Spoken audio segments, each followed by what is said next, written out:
દક્ષિણ ગુજરાત વીજ કંપનીના કોસાડ સબ ડિવિઝનમાં ફરજ બજાવતો 1.5 લાખનો માસિક પગારદાર ડેપ્યુટી ઇજનેર 5000ની લાંચમાં એસીબીના છટકામાં ઝડપાયો।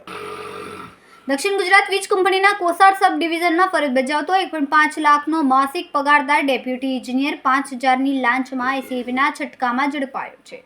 વળી એસીબીના સ્ટાફે લાંચિયા ડેપ્યુટી ઇજનેરને ચાલુ ડ્યુટી ઓફિસમાંથી રંગે હાથ ઝડપી પાડ્યો।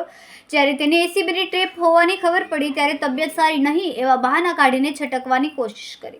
એસીબીએ કોસાડ સબ ડિવિઝનના ડેપ્યુટી ઇજનેર ચેતન ધાયાભાઈ રાણાની સામે ગુનો નોંધીને ધરપકડની કાર્યવાહી હાથ ધરી। કેમેરામેન સેનિલ વિરાણી સાથે વિશાલ છેઠા, માનવ પ્રભા ન્યૂઝ, સુરત।